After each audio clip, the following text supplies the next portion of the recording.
Jenoside yangize imfubyi ariko ntikanyibagiza abandi bantu nabo bababaye bazize urugomo rutizwe jenoside.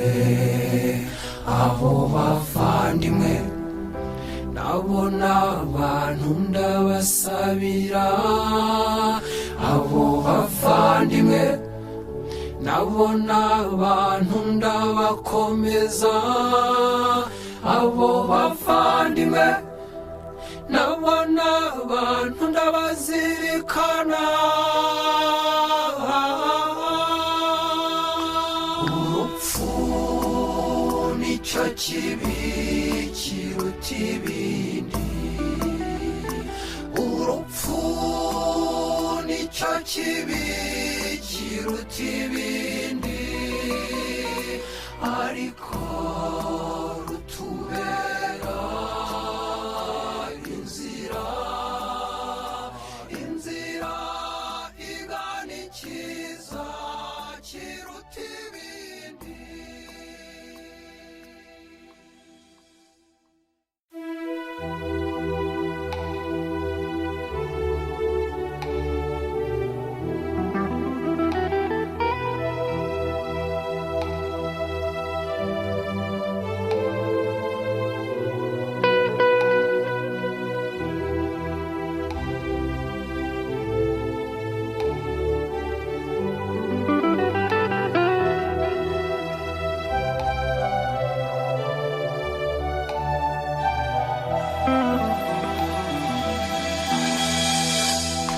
Jenoside yangize imfubyi ariko ntikanyibagiza abandi bantu nabo bababaye bazize urugomo rutizwe jenoside. Abo bavandimwe nabo n'abantu ndabasabira, abo bavandimwe nabo n'abantu ndabakomeza, abo bavandimwe nabo n'abantu ndabazirikana. Urupfu nicyo kibi kiruta ibindi, urupfu nicyo kibi kiruta ibindi, ariko rutubera inzira igana icyiza kiruta ibindi. nongeye kubaha ikaze kuri uyu muyoboro w'urwego nyunguranabitekerezo ruhuje amashyaka ya politiki n'amashyirahamwe ya sosiyete sivile nyarwanda akorera hirya no hino ku isi. Nk'uko mumaze iminsi mubyumva, ku kwezi kwa kabiri turibuka Kizito Mihigo. Nyakwigendera cyangwa mutagatifu Kizito Mihigo ni wa muhanzi w'icyamamare waririmbye cyane ubwiyunge, arabwigisha, yigisha gusaba imbabazi no kuzitanga. Ibyo yabikoraga ari umucikacumu wa jenoside yakorewe abatutsi. Twese twakubiswe n'inkuba twumvise ko yapfiriye muri kasho ya polisi i Remera ku itariki ya 17 Gashyantare 2020. Polisi yatangaje ko yiyahuye ngo yinigishije ishuka. ibyo ntabwo turi bubitindeho, ukuri ndibwira ko ntawe utakuzi. Muri iyi minsi twarimo twitegura kumwibuka, haje undi mucikacumu, Madamu Idamange Ryamugwiza Yvonne, umubyeyi w'abana 4, washyize kuri YouTube video anenga cyane ubutegetsi bwa FPR. Kimwe mu by'ingenzi abunenga ni ugukoresha jenoside yakorewe Abatutsi mu kurengera inyungu z'abari ku butegetsi. Ibyo bamwe babyita gucuruza jenoside cyangwa kwigira iturufu ya politike. Iyo ni impamvu yatumye dutekereza ko ari byiza gufata akanya tukaganira ku nsanganyamatsiko y'ubwiyunge mu Rwanda. Yewe ubagezaho iki kiganiro nitwa Nkuriyingoma Jean Baptiste. Ndi kumwe n'abatumirwa 3. Umutumirwa wa mbere ni Bwana Yozefu Sebarenzi. Yozefu Sebarenzi, abanyarwanda benshi baramwibuka, yabaye perezida w'inteko ishinga amategeko mu Rwanda kugeza ubwo yaje kwegura agahungira muri Amerika. Mu bantu bahunze ubutegetsi bwa FPR, niwe twavuga ufite intera yo hejuru muri iki gihe. Mbere yo kuvuga abandi batumirwa, nagira ngo nsabe Bwana Yozefu Sebarenzi kuramutsa abumva iki kiganiro, aratubwira aho aherereye n'imirimo akora. Bwana Yozefu Sebarenzi, ijambo ni ryawe. Urakoze cyane Jean Baptiste. Ndagushimye kandi kubw'ubutumire bwo kuza muri iki kiganiro. Ubu mbonye n'akanya ko gusuhuza abatwumva, kandi nyine nibutsa abatabizi ko mba muri Amerika, aho imwe mu mirimo nkora ni ukwigisha muri kaminuza, nkaba nigisha ibirebana no gukemura amakimbirane. Ubwo rero biranejeje kuba ndi muri iki kiganiro, ubwo niteguye gutanga ibitekerezo hamwe n'abagenzi banjye. Urakoze Bwana Yozefu Sebarenzi. Umutumirwa wa kabiri ni Bwana Noheli Twagiramungu. Namutekereje kubera ko nzi ko mwagiye mufatanya kwandika inyandiko ku bwiyunge, nkaba nzi ko ibyo bintu nawe amaze iminsi abyitangira. Bwana Noheli Twagiramungu aba nawe muri Amerika, nkaba musaba gufata ijambo muri aka kanya akaramutsa abarimo kutwumva. Urakoze Bwana Nkuriyingoma, ndagusuhuje kandi nsuhuje na bagenzi banje turi kumwe. Nanjye mba hano muri Amerika, ndi umwarimu ngakora n'ubushakashatsi cyane cyane ku bya politiki mpuzamahanga n'uburenganzira bw'ikiremwamuntu. Nanjye rero nshimye ubutumire muri iki kiganiro. Murakoze Noheli Twagiramungu. Nagira ngo nsabe Madame Uwizeye Gaudence, niwe mutumirwa wacu wa 3, nawe afata ijambo aramutse abarimo kutwumva. Madame Gaudence Uwizeye aba muri Afurika y'Epfo, nkaba muhaye ijambo kugira ngo aramutse abatwumva. Nanjye ncuhuje abantu bose bateze amatwi iki kiganiro. Nk'uko Bwana Jean Baptiste Nkuriyingoma abivuze, nitwa Gaudence Uwizeye, nkaba mba muri Afurika y'Epfo, nkaba nkorera ikigo gishinzwe ubushakashatsi n'ibijyanye n'ubwiyunge muri Afurika y'Epfo. Murakoze cyane. Nagira ngo mbere yo gutangira ikiganiro babwire ko ku buhanga bw'ibyuma turi kumwe na Ambasaderi Jean Marie Vianney Ndagijimana, kandi araza no kutwunganira muri iki kiganiro, yaba mu kubaza ibibazo cyangwa mu gutanga ibitekerezo. Nkaba rero ngira ngo muri aka kanya duhite dutangira ibiganiro byacu. Nk'uko nabivuze, turibanda cyane ku bibazo by'ubwiyunge, tuzirikana ko Kizito Mihigo ari umuntu ubwitangiye cyane ubwiyunge ndetse abantu bose bakaba bamubonamo rwose nk'ikimenyetso gikomeye cy'ubwiyunge mu Rwanda. Nagira ngo mbabaze uko mwebwe mubibona, ese koko mubona Kizito Mihigo ari umuntu twavuga ko yitangiye koko ubwiyunge mu Rwanda? Bwana Joseph Sebarenzi, nagira ngo ugire icyo bitubwiraho. Urumva ntekereza neza ko Kizito ni intwari. Kizito ni umuntu witangiye ubwiyunge bw'Abanyarwanda. Ngira ngo abenshi barabizi, abenshi barabisomye, abenshi baramwumvise mu ndirimbo ze.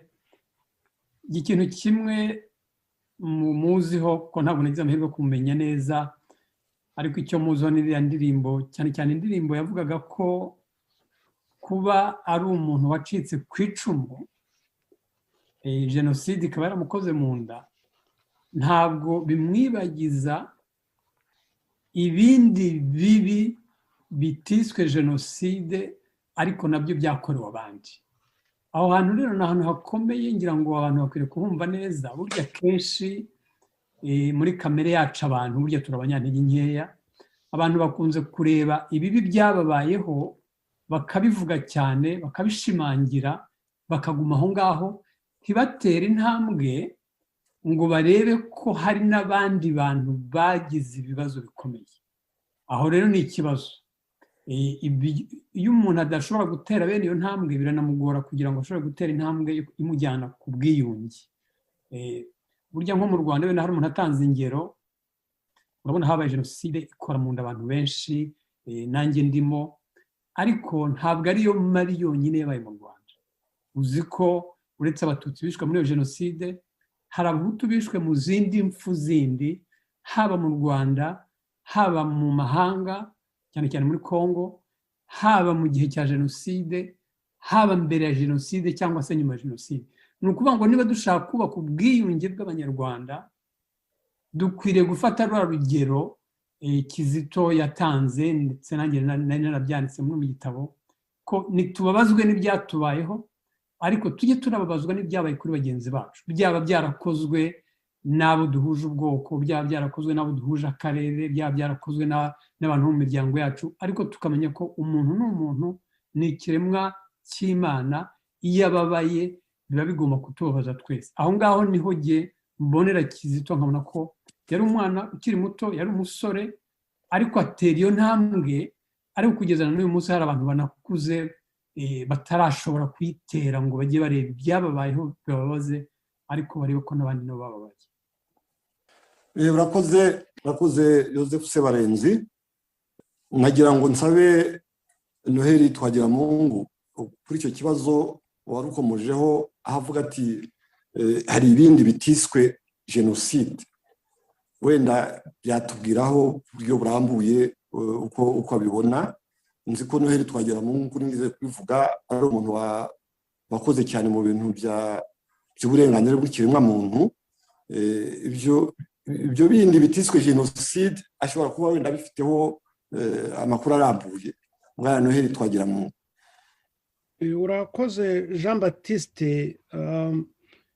Nkomereje aho Sebarenzi yarageze, ni icyo koko ikintu kigaragara kuri Kizito, nuko ukuntu ashobora kurenga ibihe, akarenga akababaro ke. Mbere yuko wenda nza cyane cyane kuri ibyo ubajije gusobanura ubwo ibindi by'ubwicanyi, ibindi byago Abanyarwanda babayemo, nahera hanyine mvuga ko Kizito ahantu atubera ko kw'icyitegererezo.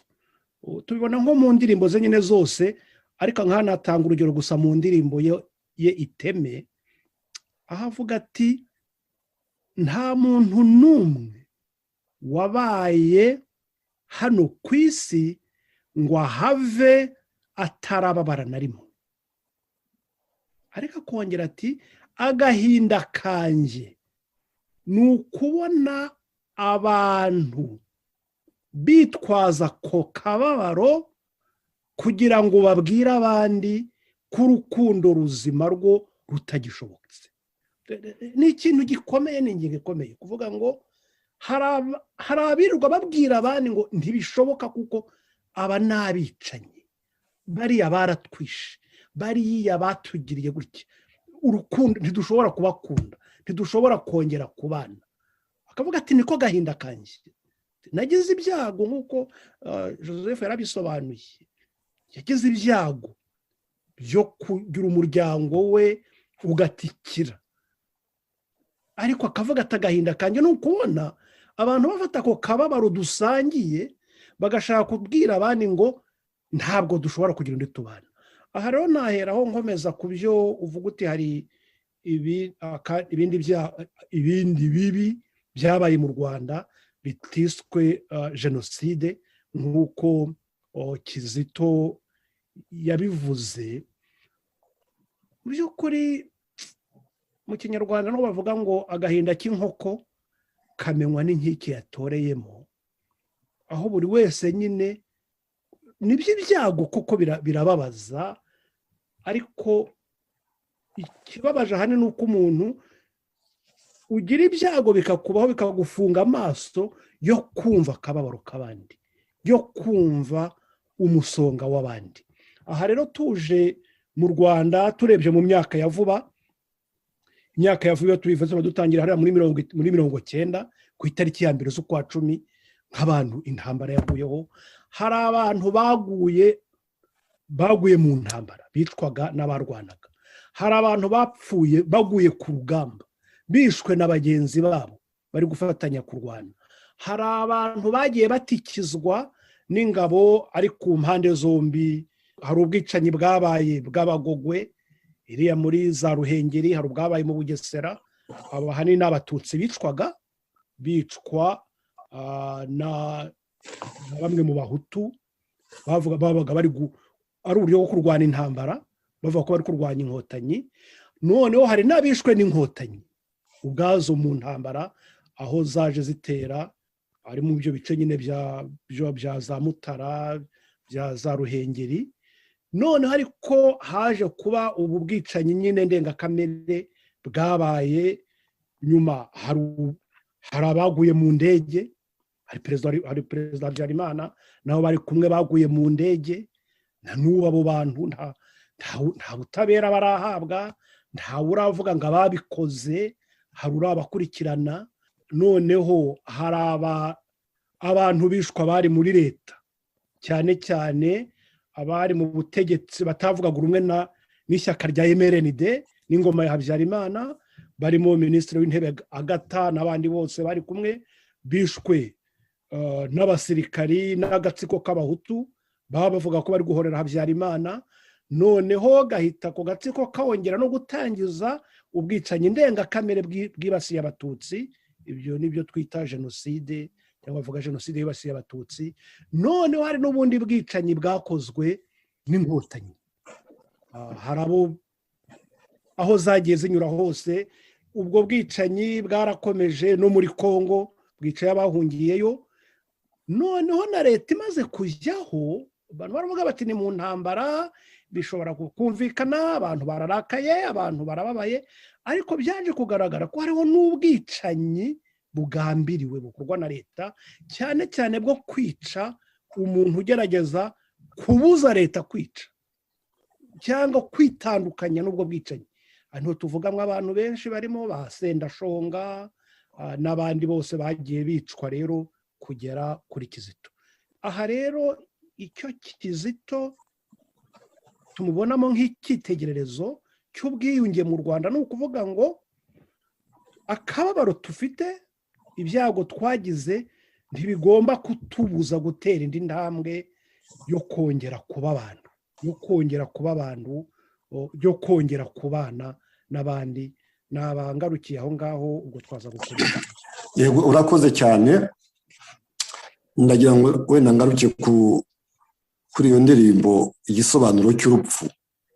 Mva amagambo yayo arimo nta magambo umuntu abivuze mu ijambo rimwe yavuga ko arimo kuvuga ko umuntu ari nk'undi, ko twese tuva amaraso, ko baba abapfuye muri jenoside yakorewe Abatutsi, baba bapfuye mu ntambara mu buryo bunyuranye, baba bishwe na FPR, ntabwo yavuze FPR ariko umuntu yabyumva gutyo, abo bose ni abantu. Ayo magambo ko yakabaye umusemburo w'ubwiyunge, ese kumwica azize amagambo nk'ayo ni ikimenyetso cy'uko ubutegetsi bwa FPR budashaka ubwiyunge? Ye numva ari ikintu twari dukwiye kuganiraho tukabyumva. Buriya butegetsi bwashyizeho guverinoma inshuro zingahe zo kuvuga ko ari guverinoma y'ubwiyunge. Ubu hashize imyaka 26 irenga guverinoma ziriho zitwa guverinoma y'ubumwe n'ubwiyunge. Ese ibyo ni amagambo gusa? Ibyo ni iki? Ndasaba Gaudence Uwizeye utarafata ijambo kugira icyo abitubwiraho. Cyokora n'undi waza kugira igitekerezo kuri icyo kibazo nawe yafata ijambo. Gaudence Uwizeye.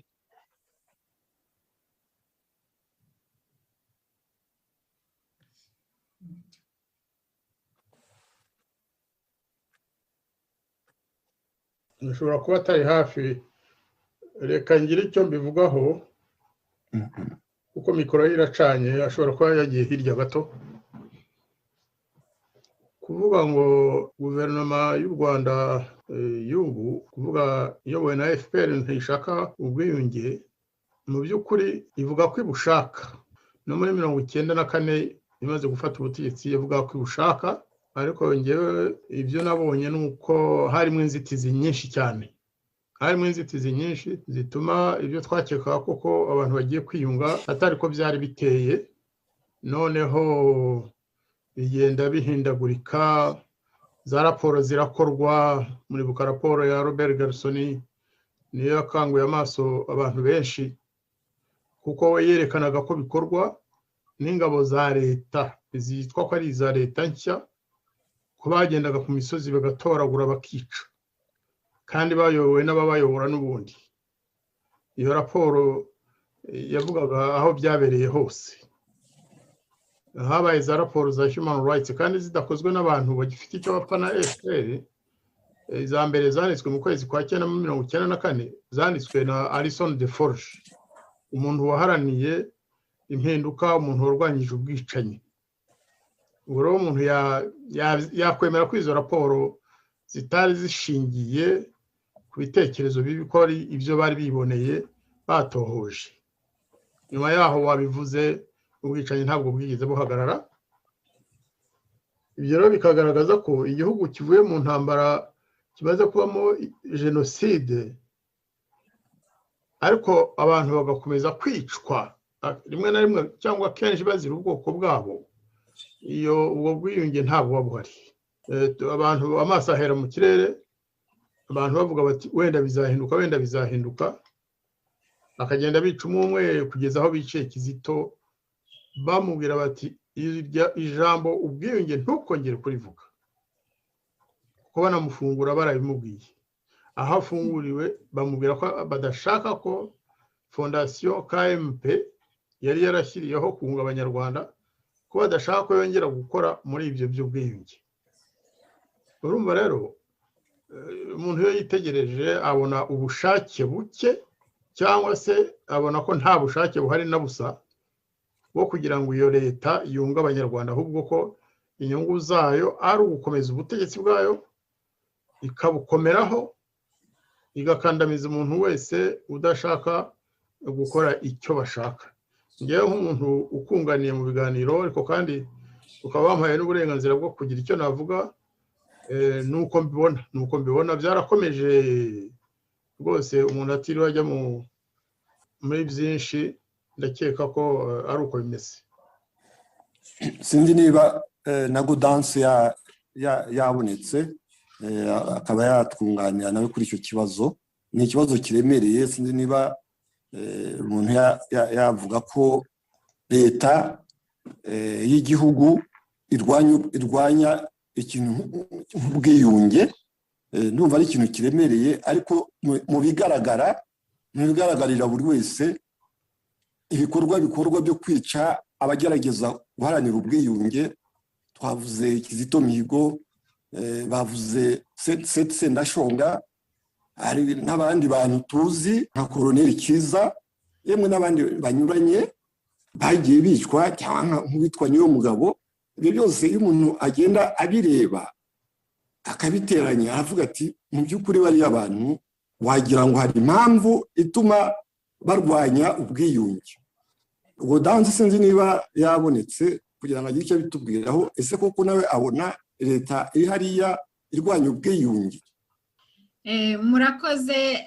Icyo navuga kuri iyo ngingo mwari muri mu kuvugaho ni uko bitangaje cyane mu gihugu cy'u Rwanda cyashyizeho guverinoma ivuga ko iharanira ubumwe n'ubwiyunge bw'Abanyarwanda, ariko umuntu wese ushatse kubivuga ngo abishyire mu bikorwa abivuge uko biri, uko inyito y'ubwiyunge imeze, ahubwo uwo muntu aba abaye umwanzi wa guverinoma.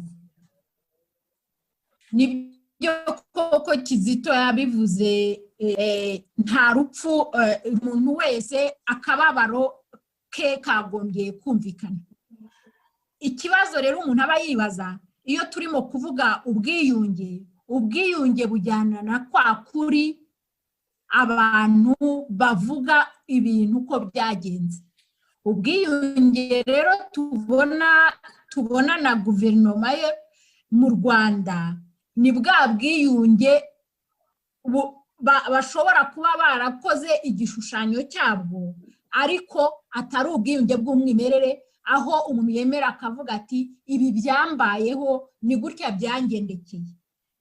Ikibazo rero umuntu yavuga ati ahubwo ubanza ubwiyunge bwo mu Rwanda ari ubwiyunge butuzuye cyangwa ubwiyunge bufite iyindi sura, twebwe tudaha igisobanuro cy'ubwiyunge, kuko nta kuri kurimo. Ubwiyunge butuma buri muntu wese avuga uko yabonye ibintu, hanyuma yamara kubivuga abantu bagashyira hamwe bakavuga bati dore ukuri kw'ibyabaye uko kumeze. Kugeza ubu rero mu Rwanda ntago ukuri kw'ibintu uko byabaye ntikuragerwaho, ntikurashobora kuvugwa.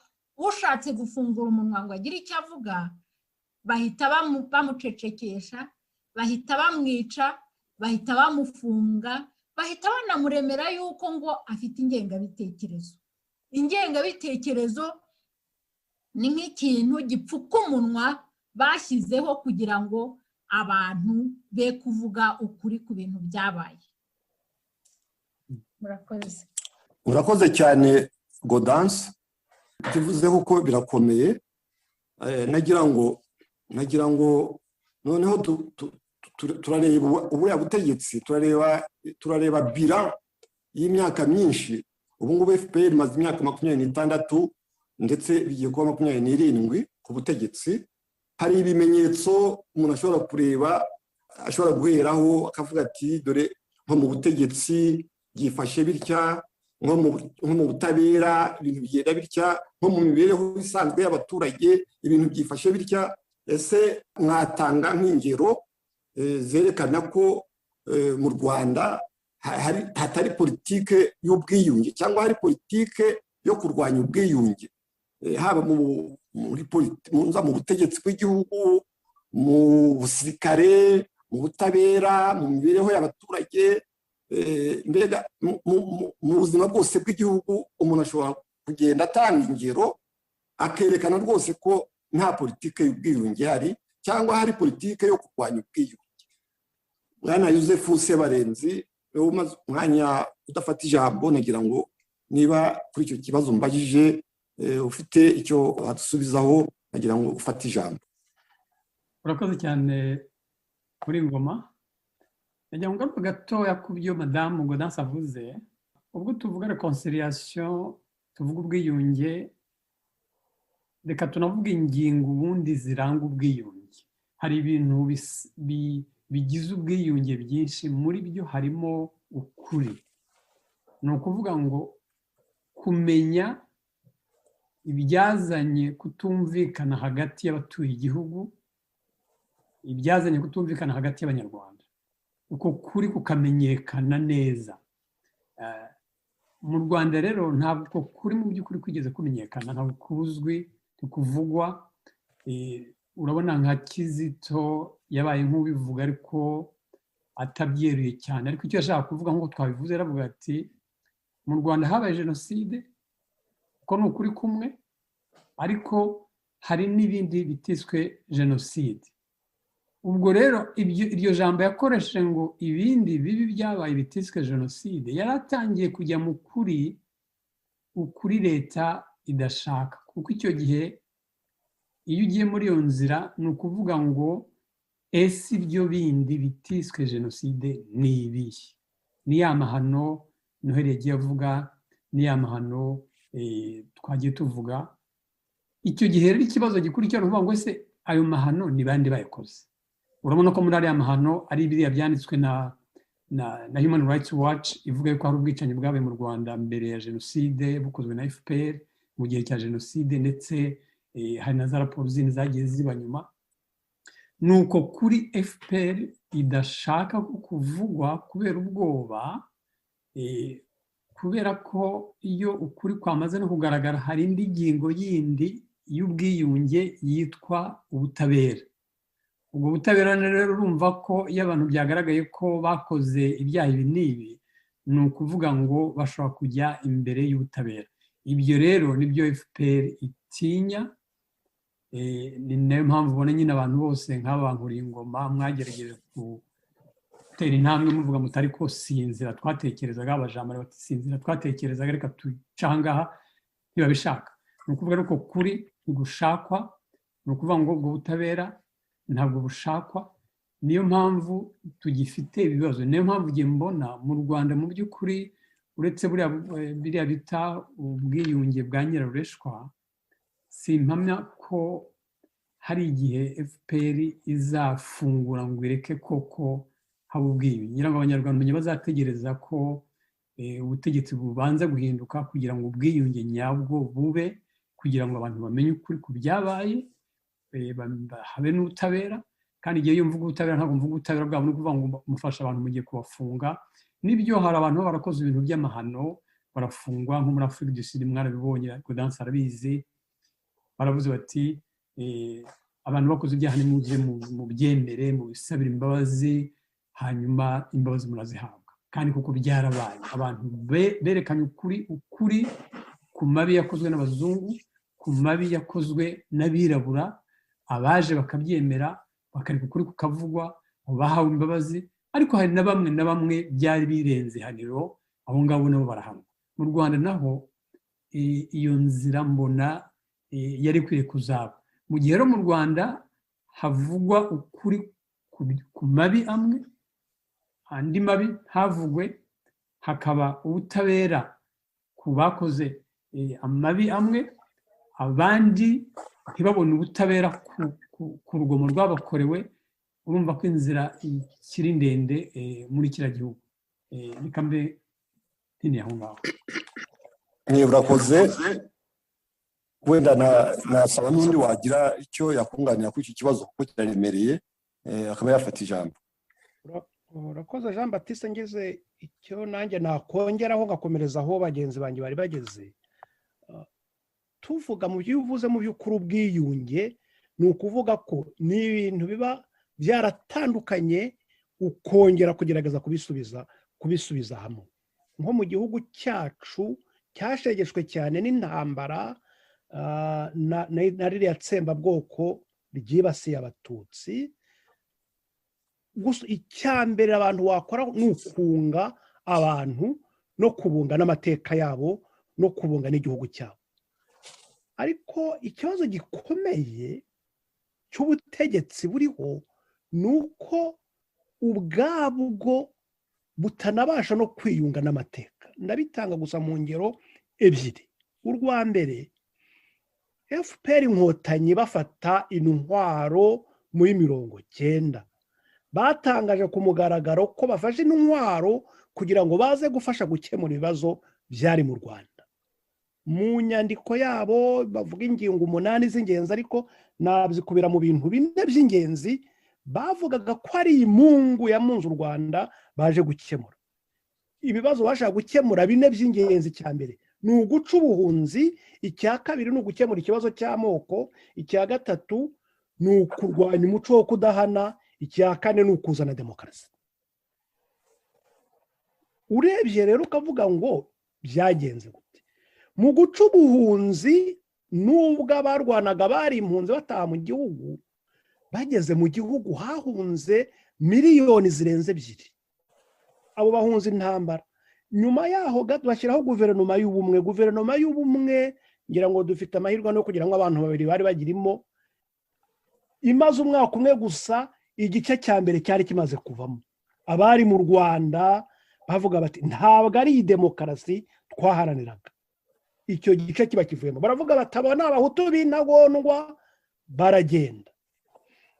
Hakurikiraho leta irakomeza, bigeze muri za 99, 98, 2000, leta irongera yibasira cyane cyane abarokotse jenoside. Yibasira abatutsi barokotse jenoside cyane cyane nk'abari muri Ibuka n'abandi. Abo barongera barahunga. Birakomeza nyuma cyane cyane y'amatora y'ibihumbi 2003. Uba batangiye guhunga hanini n'abari mu iyo leta, cyane cyane abasirikari bari rwose bari mu bwo butegetsi. Ni ukuvuga aho guca ubuhunzi, impamvu zitera ubuhunzi zagumye kwiyongera. Niyo mpamvu ubu ngubu u Rwanda mu isi, ruri mu bihugu mu isi bifite impunzi nyinshi hanze kandi zidafite ububasha bwo gutaha mu gihugu. Mu kwiyunga n'amateka rero ukabirebera mu nkotanyi zaje guca ubuhunzi zikagumya kubutera, icyo ni igikomere kigihari. Icya kabiri, ikibazo by'amoko twabivuga mu buryo bworoshye. Muri 90 inkotanyi zitera, koko byaragaragara ko hari ikibazo cy'amoko mu Rwanda. Koko uburyo ubutegetsi, inzego z'ubutegetsi zari zihariwe n'abahutu.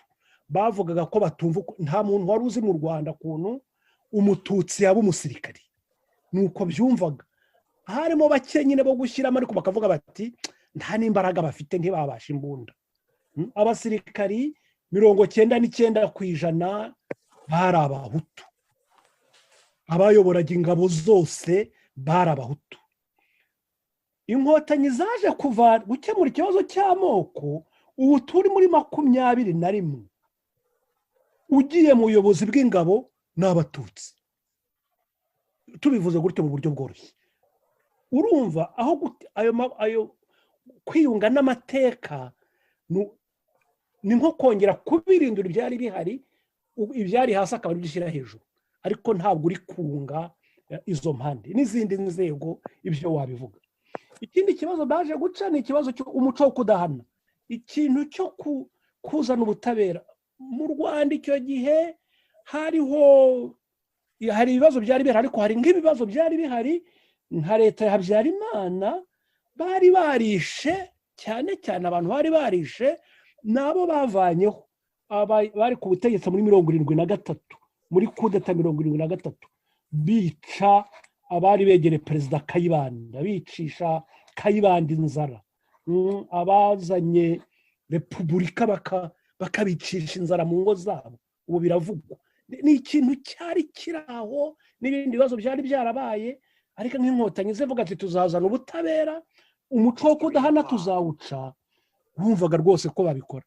Ubu ikibazo gihari dufite uyu munsi ni uko ibyaha by'ubwicanyi ndengakamere byakozwe n'abari ku butegetsi uyu munsi, hari abasirikari, hari abasivili, ntibivugwa. Ubivuze ahubwo bavuga ko afite ingengabitekerezo.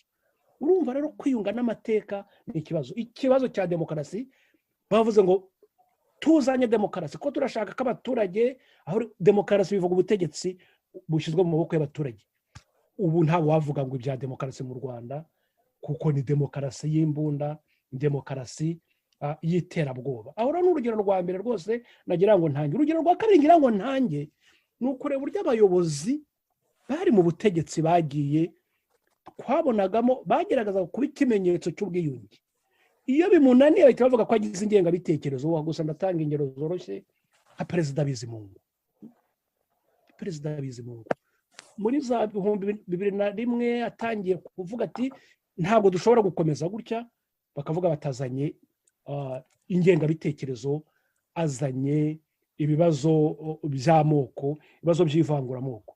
Aho rero nagiraga ngo rwose nongere nshimangire ko ikibazo cy'ubwiyunge, iyo leta itonekara, abantu bakoze ibyaha by'indengakamere ku mugaragaro, bakavuga ko aribo bagiye kunga abandi, ariko bo ngo ntibazakorweho, bo ibyo bakoze ntibizavugwe.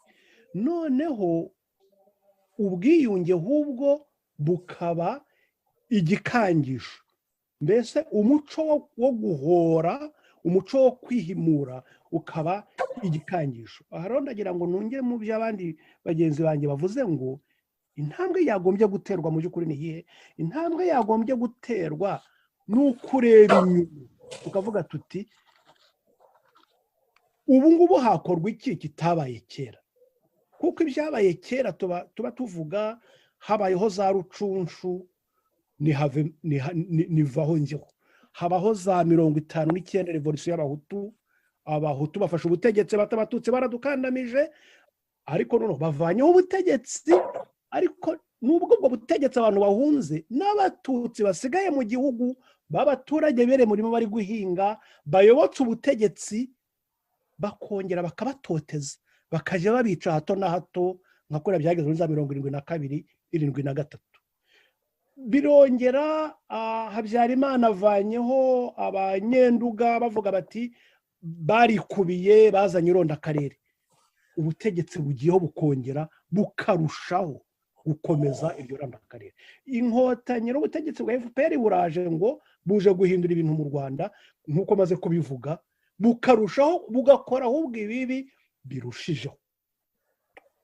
Duhora dusenga ngo waza none wahindura ibintu, icyo yahindura ni iki? Ni ukuvuga ngo nuko yafungura urubuga akavuga ati dusabye imbabazi z'ibyabaye, ntabwo turi guhora, ntabwo turi kwihimura. Naho uwo muco wa gatebe gatoki yo guhora no kwihorera ko nyiri inkota ari wifasha akarumyo ntibishobora kuduhereza ubwiyunge. Ubwiyunge bukenewe naho umuntu uri ku butegetsi ari uca bugufa agasaba imbabazi, akavuga ati ibi ngibi ntibizongere, kandi akavuga ati koko nimurebe nanjye ninkora nkabyo muzanyamagane. Icyo nicyo turi kubura. Murakoze cyane. Nongereho akantu gato nimunyemereye nkuri ingoma. Yego. Joseph Sebarenzi yavuze ingingo ya mbere ikomeye nanjye nemera y'ukuri.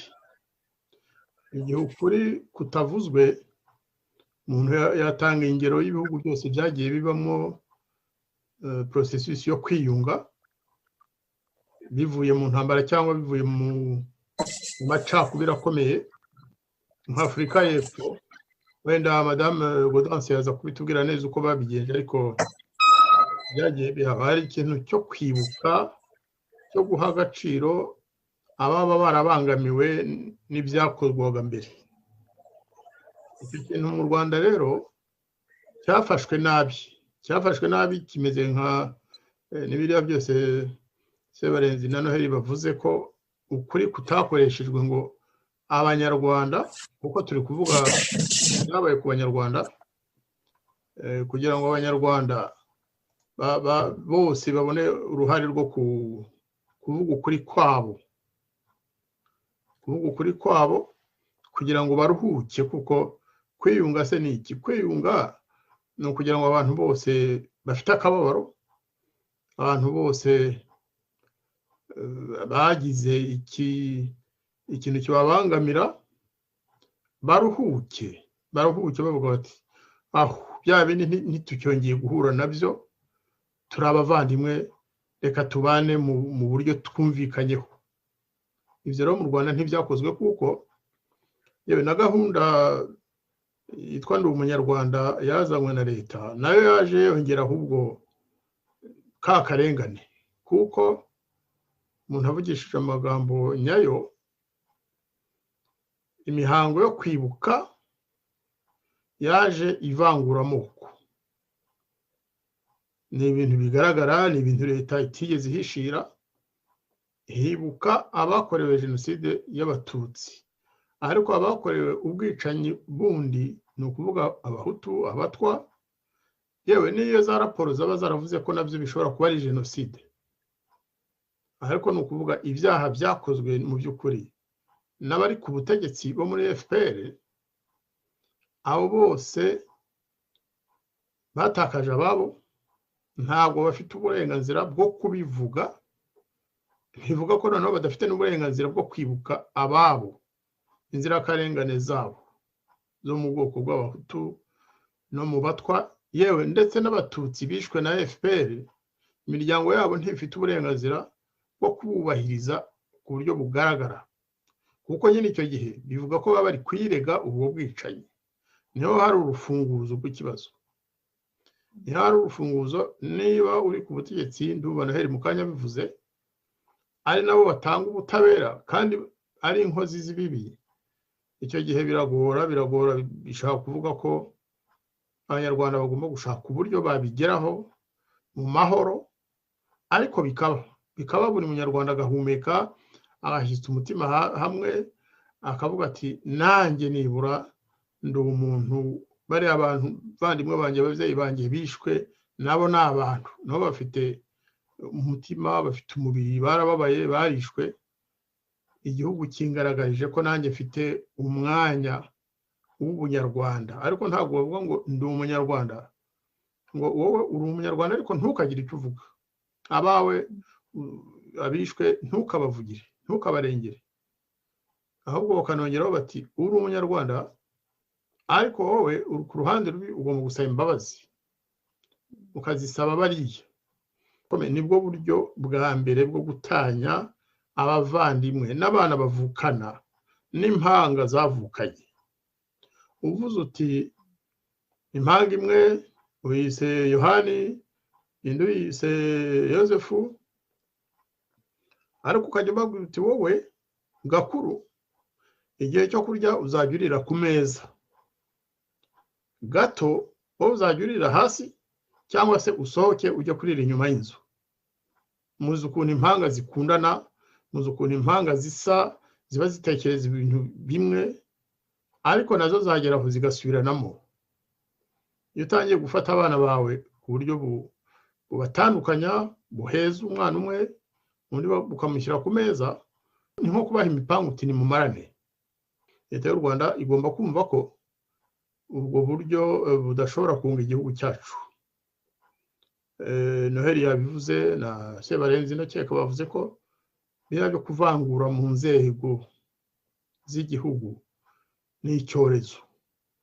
Noheli yatanze urugero rwo mu gisirikare, natanga urugero kera burya abantu batabikurikiraga ntibari babizi. Ngewe nakoze muri minisiteri ya interieur za 1978, burya nta baburugumesitiri b'abatutsi babagaho, nta baburugumesitiri b'abatutsi, nta badepite, nta baprefe b'abatutsi, yewe no muri ambasade nta babagaho icyo gihe. Katabarwa yagiye inyuma.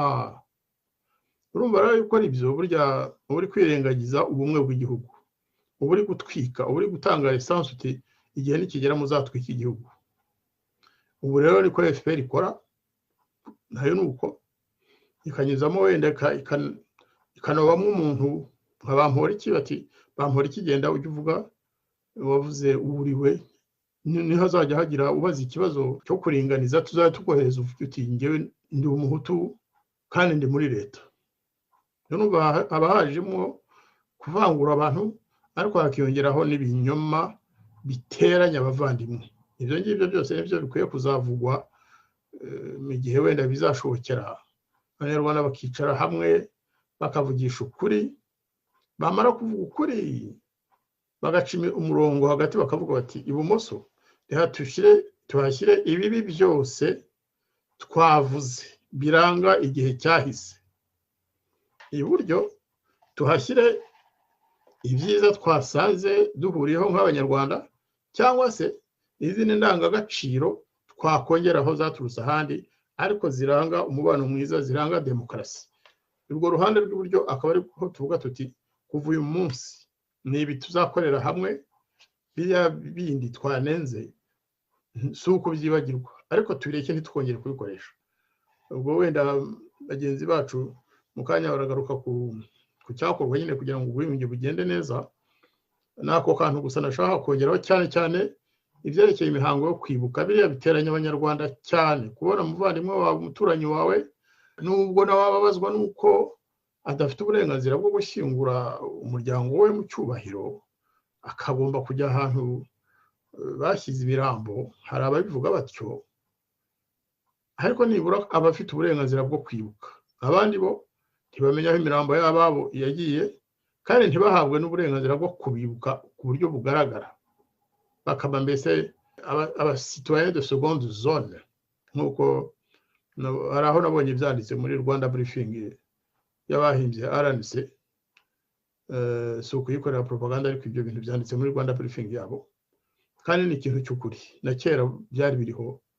Ubwo rero ni ingingo wenda nongereyeho mu buryo bwanjye, nkoresha amagambo uko nyumva, ariko numva ko tubiganiriyeho nyine tukayatubwizanya ukuri nta rwango, ahubwo ari urukundo rw'igihugu cyacu n'imiryango yacu yose y'abahutu n'abatutsi n'abatwa, tukabakunda kimwe, tukabavugira kimwe kandi tukabarengera kimwe. Nicyo nashaka kongeraho.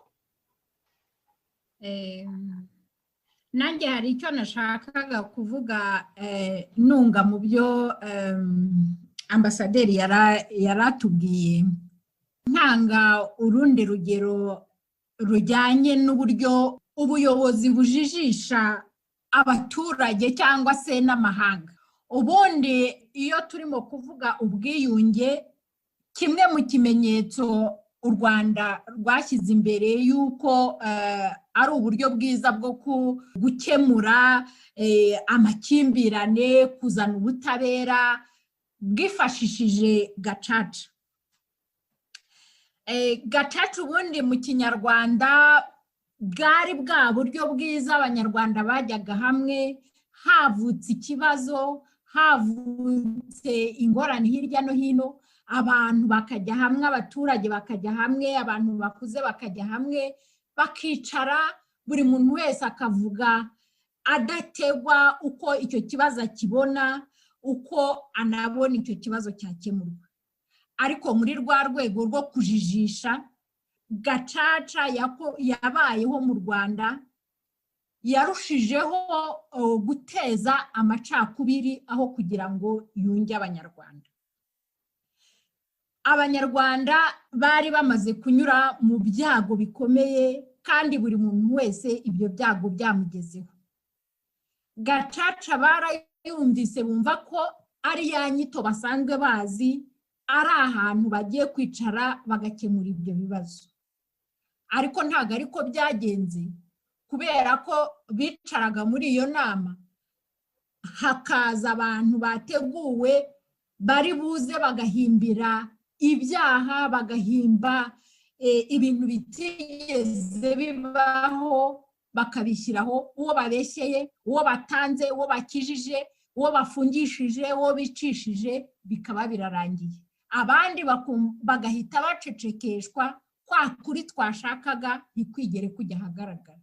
Muri make rero nka gacaca ho kugira ngo yunge abanyarwanda, izane bwa bumwe bw'abanyarwanda guverinoma yashakaga, ahubwo yatanyije abanyarwanda kurushaho, babibamo urwikekwe, babateza ubwoba, kuko n'uwari ufite icyo yashoboraga kuvuga yahise aceceka, akavuga ati aho kugira ngo bamfunge, aho kugira ngo bantange, reka nceceke.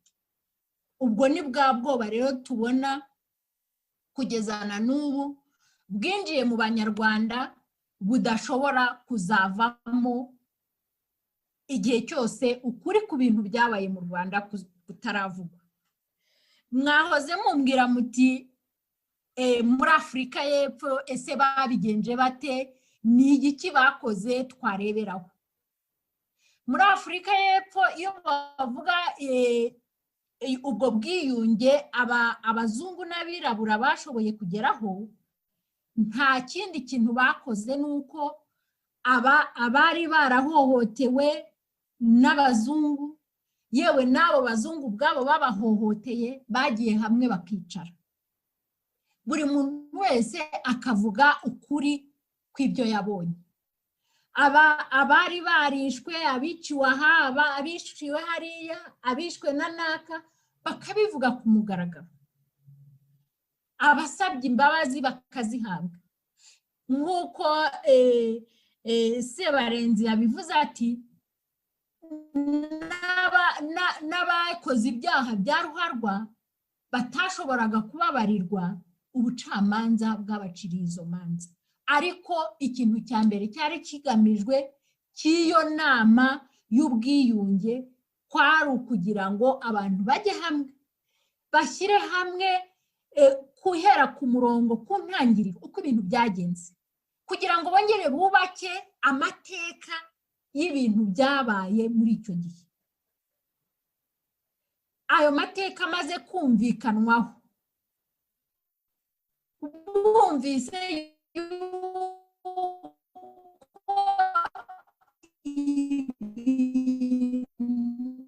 ibintu byose byabaye bijyanye no guhohotera uburenganzira bw'ikiremwamuntu, kwica urubozo, gukandamizwa n'abazungu nabo. None se ubu ngubu dutere iyihe ntambwe kugira ngo ibyo ngibyo bitazasubira?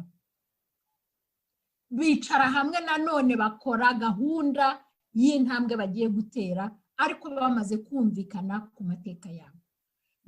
Mu Rwanda rero ibyo ngibyo ntago biteze kuzagerwaho, kuko n'ufunguye umunwa nka Kizito bahita bamwica.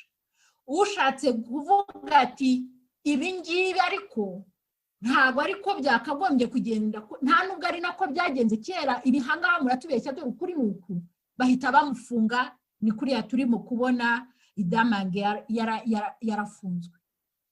Iyo batagufunze, iyo ugize Imana ugahunga, naho uhungiye bagukurikirayo. Ukuri kw'Abanyarwanda rero, ukuri ku byabaye mu Rwanda, ukuri amahanga yagombye kumenya kugeza na n'ubu ntabwo kuravuga. Nkatwe turi hanze ye turavuga tukababwira, ariko hakenewe bariya Abanyarwanda guhera kuwo hasi kugera kuwo hejuru. Kizito yaravuze ati, waba umuhinzi, waba umwarimu, waba wa muntu ubumba inkono, waba wa wundi wicara mu biro, ufite umuganda wawe kugira ngo ubu bumwe n'ubwiyunge buzagerweho. Nicyo rero dukeneye.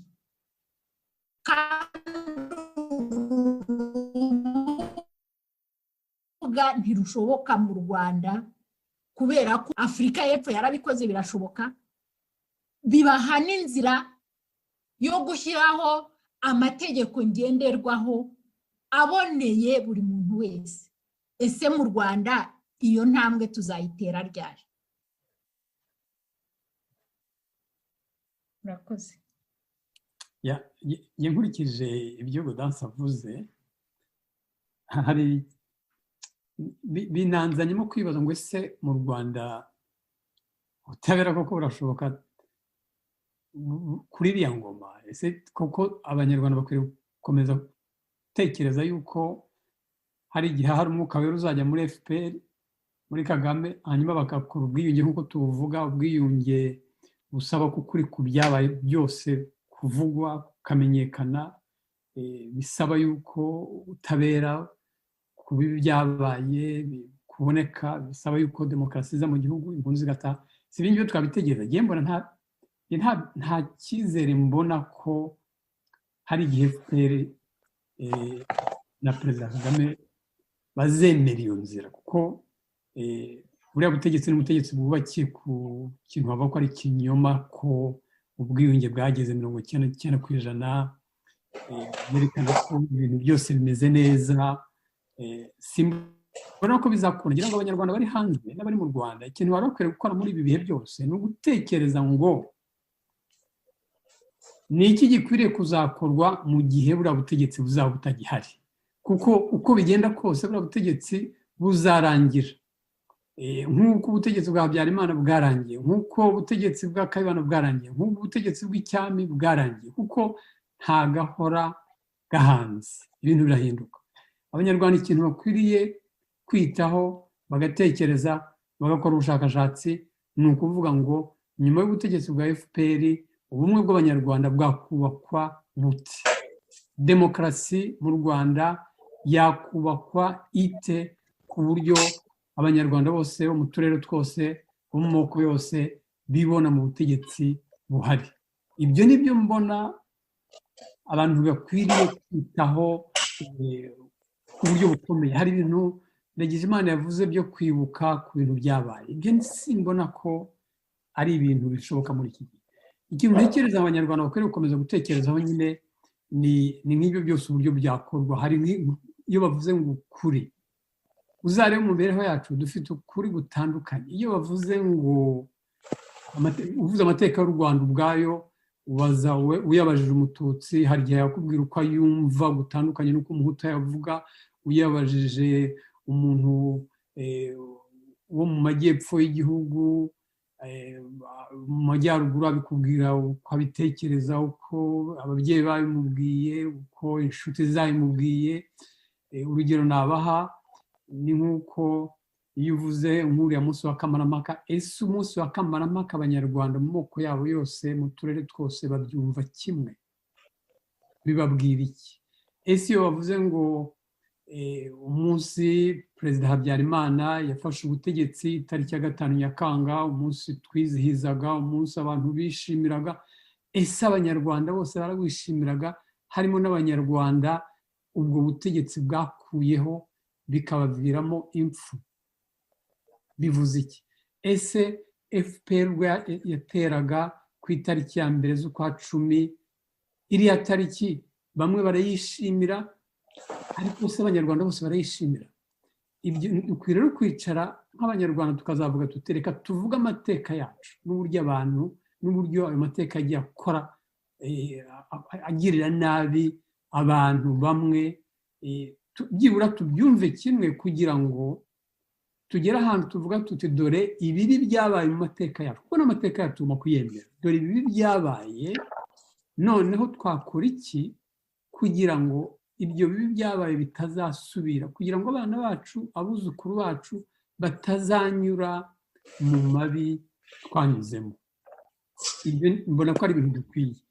Ikindi nanone numva abanyarwanda bari hanze cyane cyane bari mu gihugu bakwiriye gutekereza cyane ni uburyo ese twebwe ubwacu ku giti cyacu kuri sur le plan personnel ni ibiki ibintu dukwiriye kwihinduramo tukaba abanyarwanda abashya. Kizito yaravuze ngo mbere ko umunyarwanda mujye mumenya ko muri abantu, ndi umuntu mbere kuba umunyarwanda. Umunyarwanda ni akantu gatoya ariko turi umuntu waremwe mu ishusho y'Imana kimwe n'uko n'undi muntu yaremwe mu ishusho y'Imana.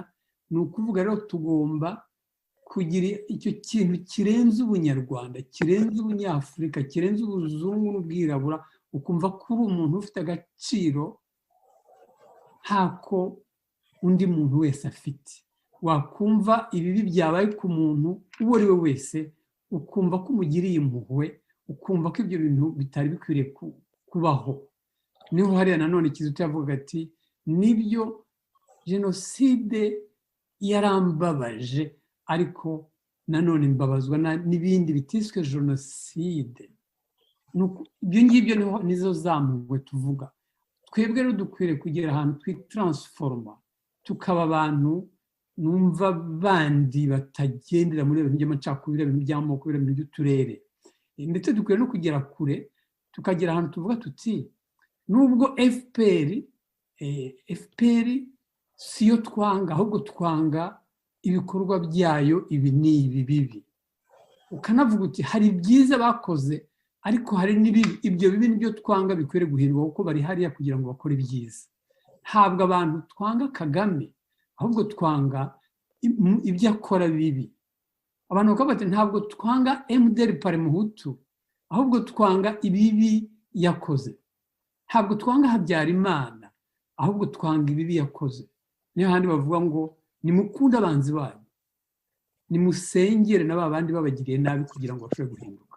Tekereza ko hari ibintu byinshi dukwiriye gukora sur le plan personnel kugira ngo duhinduke, tunatekereze neza, dutekereza tuvuga tuti u Rwanda rw'ejo twarwubaka muri ubu buryo, ku buryo ruzaba ari u Rwanda rurimo ubwiyunge, rurimo demokarasi, rurimo ubukungu, kandi ibyo byose bikaba bibereye umunyarwanda uwo ari we wese mu bwoko bwe, mu karere ke, mu bindi byose.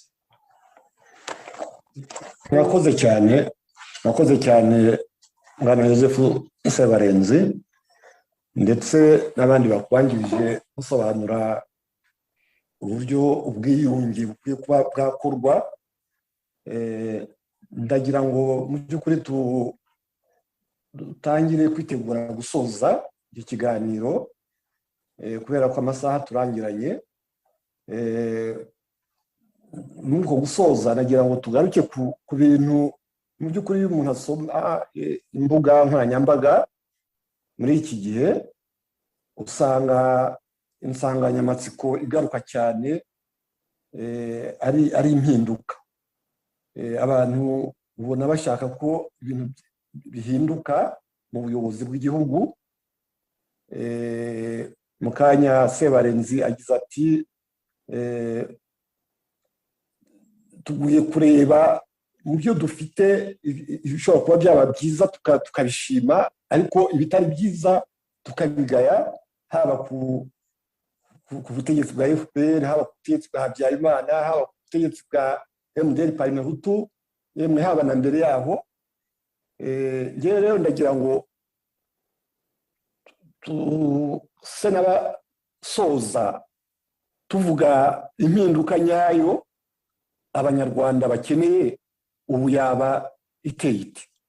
Ubu ngubu umuntu aramutse avuga ati tugiye kujya ku mpinduka, dore ikintu abanyarwanda bose bakeneye kugira ngo biyunge, kugira ngo amahoro nyayo arambye aboneke, ubwo hari iki? Ubwo butegetsi bwawe buteye bute? Ndagira ngo iki ngicyo wenda aba ari cyo twasorezaho iki kiganiro. Sinzi niba Noheli Twagiramungu wenda yaramaze umwanya atavuga, yaba afiteho igitekerezo. Urakoze Jean Baptiste. Mu gusoza rwose ndumva ariyo ngingo kuvuga ngo nibyo Sebarenzi yararangirijeho, ati icyo u Rwanda rw'ejo, twubake u Rwanda rw'ejo rwaba rumeze rute. Gusa nagira ngo mvuge mu ngingo eshatu. Uranavuga ngo byakorwa bite, byakorwa nande, dukeneye iki. Aha ndagaruka ku kantu gato Sebarenzi yaravuze ati mu by'ukuri iyo urebye ubutegetsi buriho ukuntu bumeze, ntabwo ubona icyizere cy'uko bwashobora kubikora. Ndagira ngo mbyoroshyeho gato mvuge ko ngewe icyizere ndacyagifite, kubera ko ku ruhande rumwe biragaragara kera abantu bari mu Rwanda muri 1994 ubutegetsi bushamaze kujyaho hari ijambo ryadutse yitwa kubohoza. Umuntu akaza agafata inzu yabohojwe, ibintu byabohojwe, umuntu afashe ibintu ku ngufu. Nakunda kuganira n'abasirikari bakavuga bati kera tutarafata leta, ngo tutarafata leta ni ukuvuga leta yifashwe ku ngufu, kubohoza leta ukazushyiraho ibyo ushaka. Biragoye ngo usabe uwo muntu koko ngo nahindure uburyo bwo kuyobora igihugu, niyemera akora ibintu byatuma anatakaza ubwo butegetsi. Hari igihe yumva ari ukwiyahura. Icyo ni ikintu gikomeye. Iyo ubona amategeko ajyaho, iyo ubona mu kwica abantu, kenshi ibikorwa byose mu by'ukuri ni ubwo butegetsi bufite ubwoba kuko bwafashe leta kandi buzi ko bugomba kwigumana ku ngufu, cyangwa se abandi bazayibambura nuko bakoresheje ingufu. Ariko aho ufite icyizere n'ahangaha, uko amahanga, uko amateka y'isi bitwereka, bashobora kubibona mu bundi buryo. Duhereye ku muryango wa Perezida Kagame ubwe, abana be, umugore we, bene wabo abandi aho bari, inshuti ze, abamwegereye, nibo bari bakavuga bati yego se tuzagumya koko kugira ngo tugume ku butegetsi, nuko tuzajya twica abandi, nuko tuzagumya kongera ibibazo. ni uko tuzagumya guhora dukambije imanga. Twebwe tuzishima ryari? Abana nabo bakeneye kugenda bakabaho buri gihe. Kuki bazahora bireba bakareba haba Habyarimana bari ubu ngubu mu buhungiro n'abandi? Nibo bashobora gufata iya mbere bakavuga bati ariko papa, ibi bintu ni bibi, ibi bintu ni bibi. Dukeneye natwe guhumeka, dukeneye natwe abana ba Kagame bakeneye kongera gukina n'abana ba Karegeya bakaganira, bagahamagara abana bo kwa Kayumba bakongera bakicara bakaganira. Ibi ndabivuga kuko ejo bundi numvise umwana wo kwa Perezida Habyarimana avuga ati numvise ibintu bavuze byabaye muri 73 ati ndasaba imbabazi, ndumva nabisabira imbabazi. Ubwo butwari turabukeneye. Ibyo byakorwa n'umuryango, abantu begereye Kagame n'abari mu buyobozi bwe nibo batangira kuvuga. Hano twarebera urugero rwiza muri Afurika y'Epfo niko byari bimeze kuva abazungu bafata ubutegetsi muri 48 bashyizeho iriya apartheid. Baravuga bati nose tuzabivaho, abirabura bazatumara, abirabura bazatwica. Ariko haje kuboneka amahirwe ari muri za 88 89 abantu baravuga bati ibintu ntibyakomeza gutya. Bariya ba de Klerk bagira ubutwari, bo bagize amahirwe. Perezida wariho ararwara ariko aje aravuga ati tugomba gutangira gushyikirana n'aba bantu. Aba rero barimo n'abari mu butegetsi, barimo n'abangaba tuvuze ko tuhora tuvuga muri ba Ruharwa, ababitwa ba Munyuza, ababitwa bande, bazwiho gusa ko ari abicanyi, bazwiho ko rugora bica abantu. Abo ba Jacques Nziza bashobora guhindura ibintu kuko ntibakeneye ko uyu muvumo w'ibyo bakora uzagumya kwanduza igihugu, ko uzabera umuvumo abana babo n'abagore babo. Bashobora kubwira bagira bati rwose ibintu mwabiretse, mwakwigiye ku bandi. Aho rero mfite icyizere ko bishoboka, ndetse n'ab'inkoma amashyi, ababirirwa barata ingoma bati ibyo mukoze ni byiza, kuko barareba ibiri kuba ku bandi, bashobora kuboneraho isomo. Rero aho mfite icyizere ku bwabo, abarimo ubutegetsi ubwabo, aba basaza ba Rutaremara tuzi barwanya ishyaka bakiri abasore, bagashobora kugira amahirwe yo kuzana impunzi mu gihugu, baracyafite ubushobozi bwo kugira ubutwari. Ikiri kubura rero ni iki? Ni ubutwari, ngo abantu bavuge bati u Rwanda dushaka nabo rubafitiye akamaro.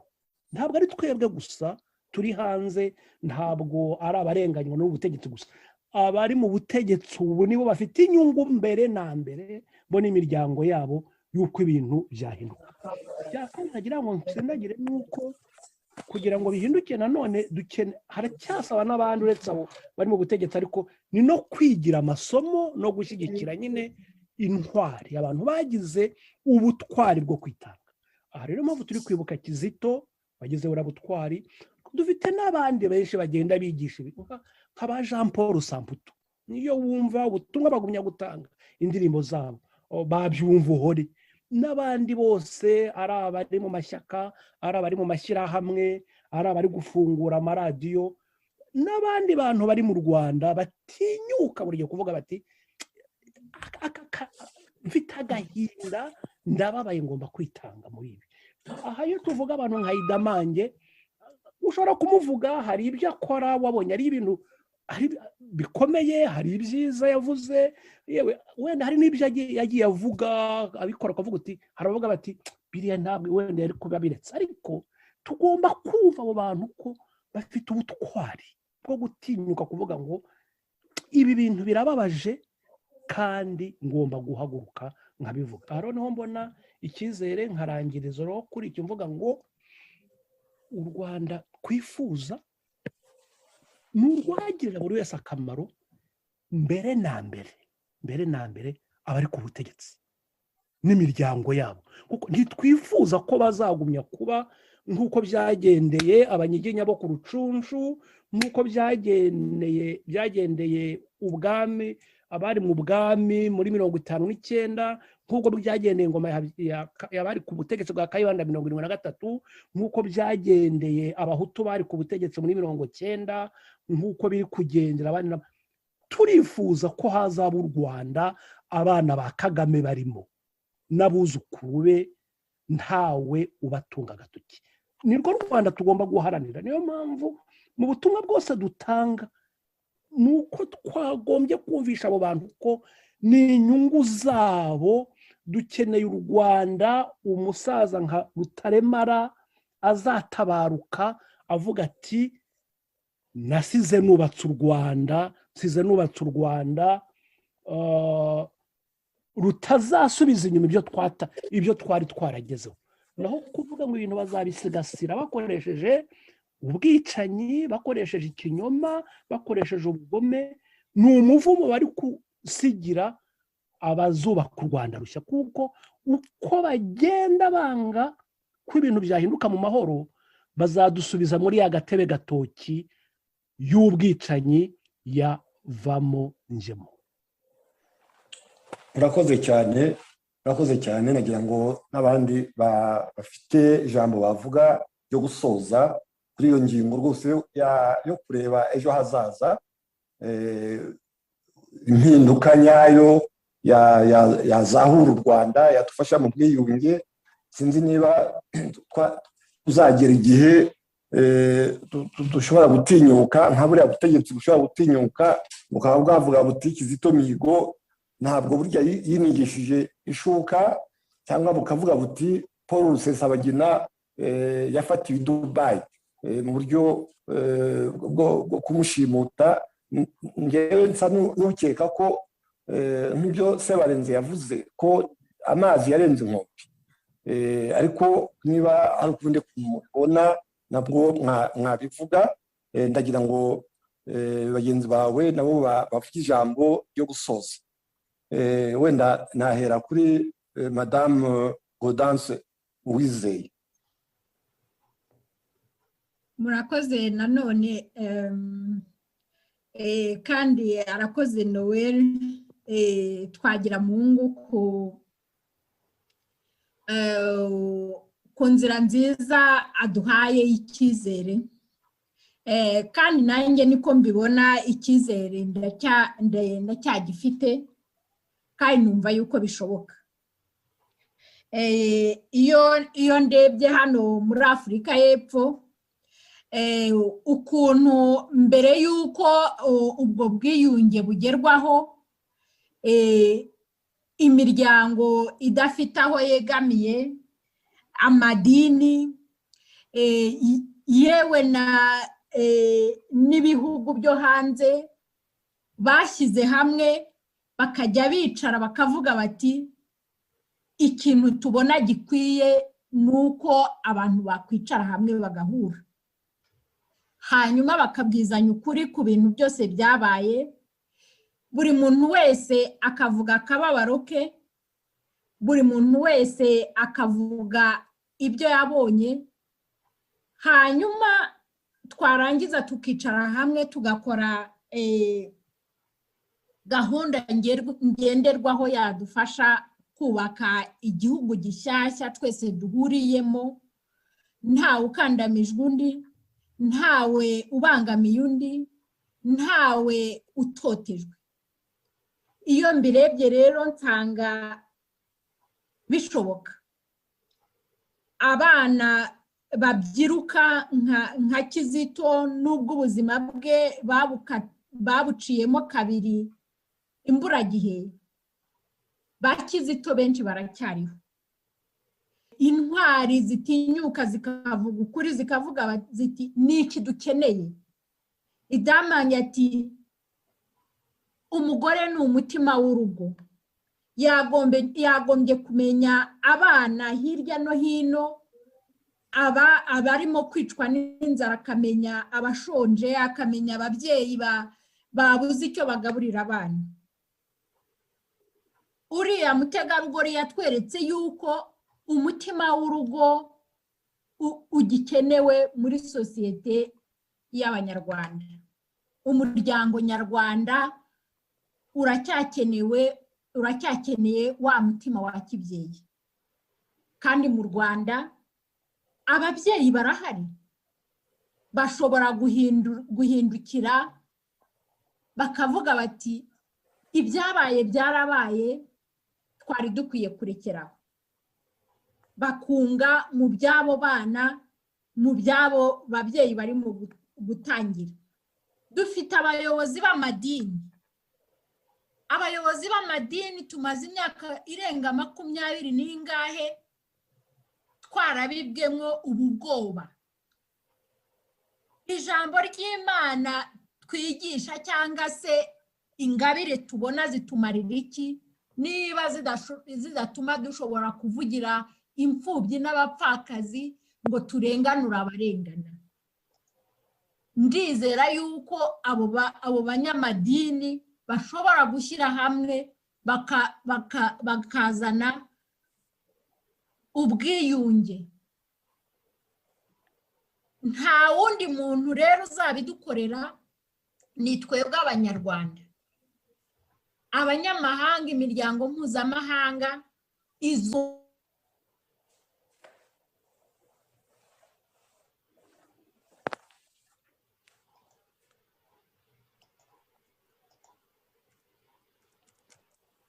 Gaudence telefone yamugoye. network. naringarutse ariko nashakaga kuvuga ko nunze mu ryo Noel Twagiramungu yaravuze cya cyizere. Ndimo kuvuga nti Abanyarwanda ni twebwe ubwacu tugomba gufata iya mbere tukazana ubwiyunge twifuza. Ni twebwe ubwacu tuzunga mu ryo Idamange yatangiye. Ni twebwe tuzakomeza uyu murimo Kizito yari yatangiye. Ni twebwe cyane cyane uruhare rw'abategarugori ruranakenewe. Umutima w'urugo, niba koko ubuyobozi bw'igihugu bufite umubare munini w'abategarugori mu buyobozi, ni gute abana bacu bakwicwa n'inzara? Ni gute akarere kanaka kasigara inyuma? Ni gute imivu y'amaraso yakomeza kumeneka? Ni gute abantu bakomeza kubura? Ni gute ubutabera butahari kandi duhari tureba turi umutima w'umuryango nyarwanda?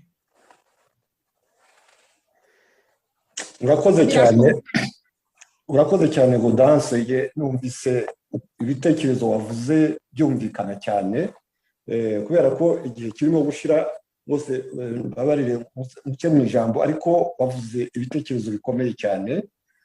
Nagira ngo mbere yo guha ijambo ryo gusoza Yozefu Sebarenzi, nsabe Ambasaderi Jean Marie Vianney Ndagijimana nawe niba hari ijambo ryo gusoza afite arivuge. Ndarifite kandi riruzuzanya n'ibyavuzwe na bagenzi banjye. Hari aho Yozefu Sebarenzi yageze aravuga ati igihe FPR kiri ku butegetsi, nge niko nabyumvise, ibyifuzo byacu byose ntibizashoboka. Ntabwo tuzemererwa kwibukira hamwe, ntituzemererwa ubutabera, ntituzemererwa biriya byose twafashe nk'ibyifuzo. Kandi koko aravuga ukuri. Icyo nshaka kongeraho kindi ni uko nyine niba tubifite nka objectif, ari ibyifuzo bituvuyemo, bivuye ku mitima yacu, tugomba gukora ibishoboka byose kugira ngo bizagerweho.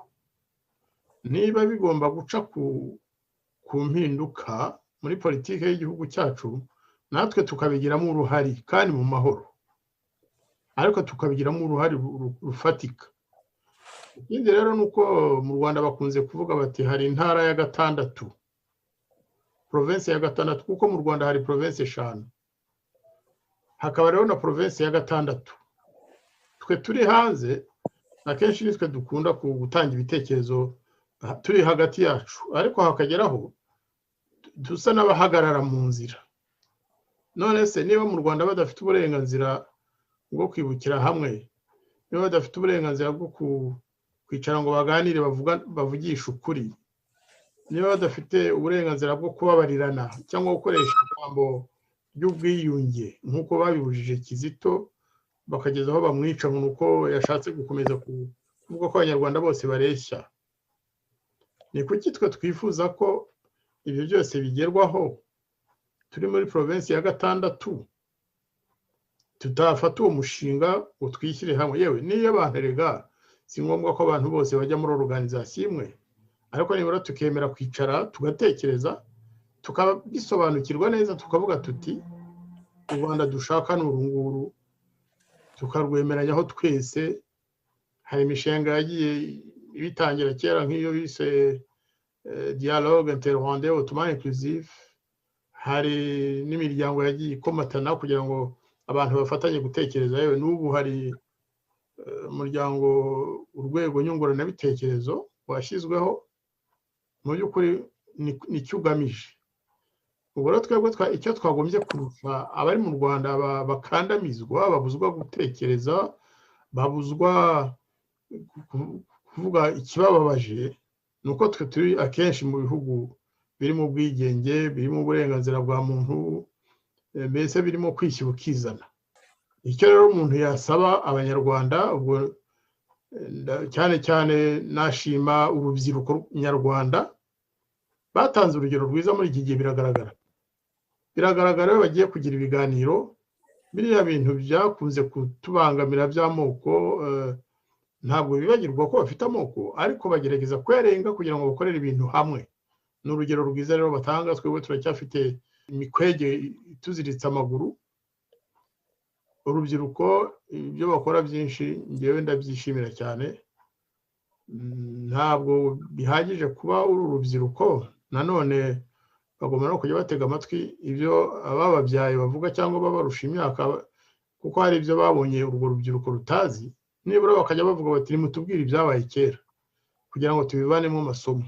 Ariko ubwo bwigenge dufite, uko kwishyira tukizana dufite, ntitukabipfusha ubusa, tuve mu matiku, tuve mu mahane dufitanye. Akenshi usanga nta n'icyamaze rwose. Ubundi sinkunda gutanga amasomo nk'ayo kuko sindi umupadiri, sindi umupasitori, ariko rero ni ibintu bigomba kuzatugirira akamaro. Ahubwo tukiyambaza n'abanyamadini. Abanyamadini akenshi baba bafite imvugo no kuba barasomye amateka y'ibyabereye mu bice bitagatifu za Israeli n'ahandi, bakaba batubwira bati kera mu mateka ya Israeli cyangwa ya Giputa cyangwa n'aha dore uko byagenze. Iryo bati ayo masomo mushobora kuyazamukiraho namwe mukagera ku bintu bigaragara, nk'uko Madame Gaudence avuze ati muri Afurika y'Epfo dore uko byagenze. Ntabwo ari ivanjiri, ariko ni isomo rikomeye cyane rya Afurika y'Epfo.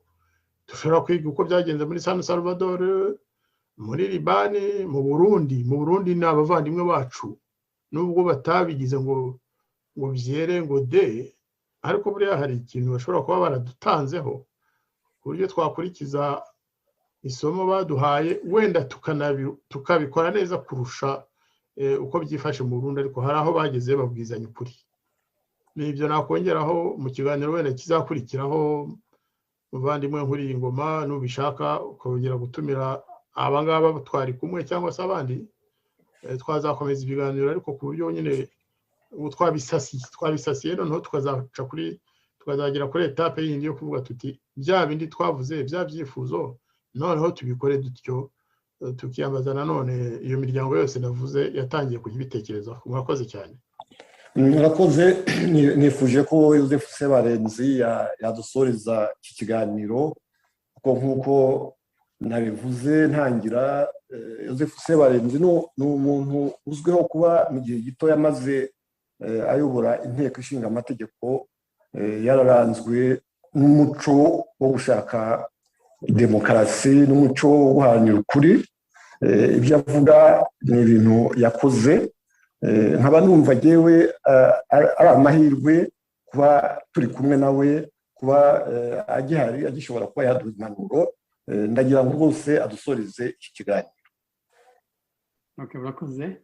Reka nyine nsoze mvuga ko twese uko turi hanze ndetse n'abantu bari mu Rwanda, twese tunyotewe cya gihe kizageraho kikaboneka bene kanyarwanda babanye mu mahoro, igihugu gitekanye, umuntu atavuga ngo ese ko bwije ejo buzacya, umuntu atavuga ngo bazamuziza ko akomoka mu karere kanaha, batamuziza ko akomoka mu bwoko n'ubu. Icyo gihe numva afite icyizere ko kizagera. Ese ibyo bihe bizazanwa na FPR? Icyizere cyanjye ni gikeya nk'uko nabivuze. Burya FPR ndetse na perezida wayo bafite ukuntu bafite amateka atandukanye n'ahandi.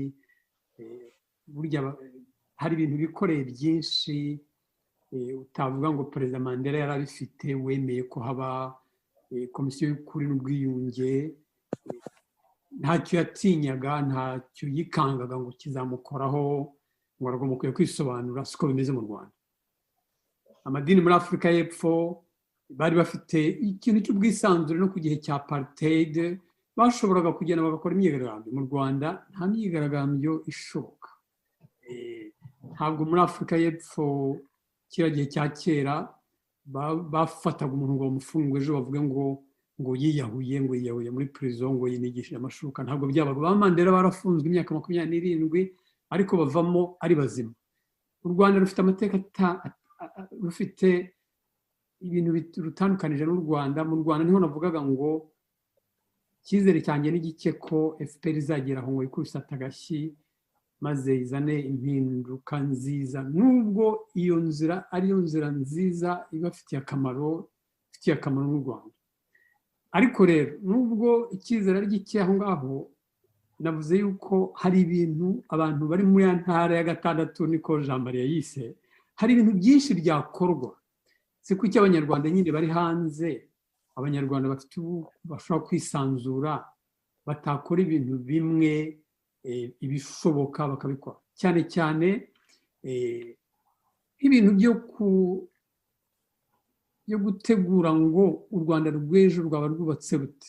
Hari nk'ibintu abanyarwanda bo hanze, cyane cyane muri mushinga wanyu mufite wa RBB, byakorwa mushobora gukora. Mushobora nko kwiga amateka y'u Rwanda ku buryo habaho nk'inyandiko ivuga amateka y'u Rwanda mu kuri, kuko kugeza uyu munsi amateka y'u Rwanda tuyavuga buri wese bitewe n'uko bayamwigishije, n'uko ababyeyi bamubwiye, n'uko inshuti zamubwiye, ugasanga bitandukanye. Ugasanga hamwe iyo bavuga ngo leta ya Habyarimana, ugasanga hari abantu babivuga ukuntu kutari ko, bamwe bavuga ibibi bitigeze binabaho, abandi bakavuga ibyiza bitigeze binabaho. Bavuga ingoma ya cyami, ugasanga bamwe bavuga ibintu bitigeze bibaho, abandi bagakabya bavuga ibintu byiza byabayeho. Na FPR nuko ngo ugasanga abanyarwanda bo hanze bashaka kureba amateka bakayandika mu buryo bw'ukuri. Ayo mateka bikazatuma abana bacu bagenda ariyo bafata, ariyo biga. Abantu hanze bakwiriye gutegura uburyo komisiyo y'ukuri n'ubwiyunge ikwiriye kuzaba mu Rwanda igihe cyose bizashobokera, cyaba igihe mbona ko ari igihe cya nyuma ya FPR. Iyo komisiyo yakorwa ite, yabiteye ite? Dufite ingero nyinshi nka komisiyo zabaye muri Afurika y'Epfo, ni nayo example nziza ikwiye gutangwa. Hari izindi zabaye muri za Argentine n'ahandi, muri za Sierra Leone n'ahandi, ariko cyane cyane Afurika du Sud niyo ari nziza, niyo urugero rwiza mu by'ukuri. Abantu bakayitegura. Hari n'inyandiko ziri hanze zihari abantu bashobora kwegeranya. Hari ikindi kibazo abanyarwanda badakwiye kwirengagiza, kandi abanyarwanda bo hanze bakwiye gutangira bagatekerezaho. U Rwanda rurimo amoko n'uturere dutandukanye, cyane cyane amoko Abahutu n'Abatutsi. Urwo Rwanda rwagira demokarasi yabiteye ite? Hari ibitekerezo biba hanze aho ngaho bivuga demokarasi consensuelle, ivuga ngo hajyaho ubutegetsi mu Rwanda buteye ukuntu gutuma amoko yose yibona muri ubwo butegetsi. Ntibukomeze kuvuga ngo buriya ni ubutegetsi bw'Abatutsi busimbura n'ubutegetsi bw'Abahutu, ejo ngo ni Abankiga bategeka, ejo ngo ni Abanyenduga ngo bategekaga. Ahubwo hakabaho ubutegetsi abanyarwanda bose bibonamo, bakumva ko ari ubutegetsi bwabo. Ibyo byose ntekereza ko abanyarwanda bashobora gutangira bakabitekerezaho, abari hanze bagatangira kubitekerezaho cyane. Na biriya bitekerezo by'abantu bari mu Rwanda, urabona ko n'abantu mu Rwanda batangiye kunanirwa iyo ubona abantu nka Bayidamage bavuga ibintu ubundi bitajyaga bivugwa. ukabona abantu nka Karasira n'abandi bavuga ibintu bitajya bivuga biriya bintu ubundi ubutegetsi bwari bukwiye kubitega amatwi aho kwihutira gufungura ahubwo bakabatega amatwi ibyo bavuga wenda haba harimo ukuri twakwigiramo tugahindura ibintu tudategereje ko ibintu bizahinduka mu nzira itari nziza. Tekereza rero ko ibyo byose ni ibintu abantu hanze bakora ariko kuko nabivuze nanone dukwiriye kugira n'ibintu bya revolution mu myitwarire yacu ku giti cyacu, abantu bakareka ibintu byo kugiranira amashyari, ibintu byo kugambanirana, ibintu bya mpemuke ndamuke n'ibindi biriya twagiye tuvuga twese byo kumva ko kugira impuhwe z'abandi niba kaba gahari n'ibyo karahari ariko ibuka ko n'abandi bubaye ukora ikintu cyatuma cyose abo bantu nabo bumva ko ari abantu bafite agaciro mu gihugu cyabo, bafite agaciro ko n'ibyababayeho nabyo ubihaye agaciro. Abantu bakagerageza kwiga kubabarirana. Erega hari ibintu byabaye tudashobora guhindura ariko dushobora kuvuga tuti ibintu byarabaye, ntabwo dukwiriye kubleminga cyane abo bantu, ahubwo dukwiriye kugaya cyane ubutegetsi bwari buriho, ubutegetsi buriho, ibintu byatumye ibyo bintu bishoboka, ariko ko twebwe ubwacu umuntu wese afite agaciro, ko dukwiriye kumuha agaciro kandi ko hari ibintu byiza nawe yatanga byadufasha kujya imbere. Urumva rero hari nagarukira aho ngaho mvuga nanone, reka turebe ibyo twakora abantu bari hanze, kwiga amateka, kuyandika neza, gutekereza kuri demokarasi consensuelle, gutekereza kuri Truth and Reconciliation Commission, kugira ikintu cya transformation personnelle kugira ngo turusheho kuba beza, twe gukomeza kuba mu tuntu duto tucika. Again, urakoze cyane rero muri ingoma kuba udutumye muri iki kiganiro, abantu nanashimira bagenzi bacu ko twashoboye kungurana ibitekerezo kandi ngo tuzanakomeza. Mwakoze cyane Joseph Sebarenzi, mwakoze cyane mwese abatanze ibitekerezo bikomeye cyane muri iki kiganiro. Ndakeka ko icyo twari tugamije twakigezeho, twatekereje iki kiganiro dushaka kwibuka nyakwigendera Kizito Mihigo. Abantu bose cyangwa abantu benshi babona nk'ikimenyetso cy'ubwiyunge. Twatekereje ko kuganira ku bwiyunge ari ikintu gikomeye kijyanye n'iyo ntwari Kizito Mihigo. Mwavuze byinshi byafasha u Rwanda, abanyarwanda bagenderaho kugira ngo bubake igihugu kibereye abanyarwanda bose, kuko ubwiyunge nk'uko mwagiye mubisobanura ni ukugira igihugu abantu bose bibonamo. Icyo nicyo gikenewe cyane. Ibyo mwavuze, ibitekerezo byatanzwe, abanyarwanda barimo barabyumva, ndetse mu kanya Sebarenzi atanze ibitekerezo asa n'ubwira abanyamashyaka, abantu bari hanze y'igihugu, ndetse natwe atubwira abari mu rwego nyunguranabitekerezo ruhuza amashyaka ya politiki n'amashyirahamwe ya sosiyete sivile ari hirya no hino ku isi. Nkaba numva rero rwose ari umusozo ukomeye cyane. Nkaba rero mboneyeho gushimira abakurikiye ikiganiro bose, nkaba mbizeza ko tuzakomeza kubashakira ibindi biganiro bibafasha mu gutegura koko u Rwanda rw'ejo, haba muri iyo ngingo y'ubwiyunge, haba no mu bindi bibazo byose bireba igihugu. Ndabashimiye, murakoze cyane.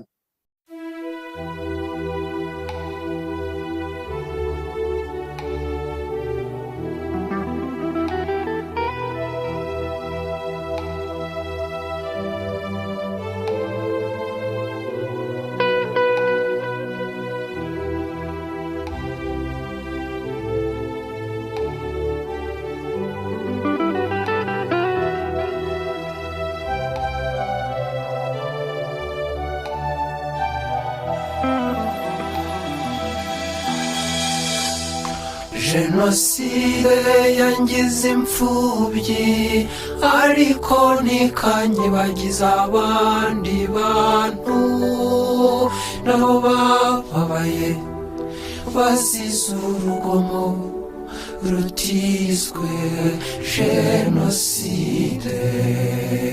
Abo bavandimwe nabo ni abantu ndabasabira, abo bavandimwe nabo ni abantu ndabakomeza, abo bavandimwe nabo ni abantu ndabazirikana. Urupfu nicyo kibi kiruta ibindi, urupfu nicyo kibi kiruta ibindi, ariko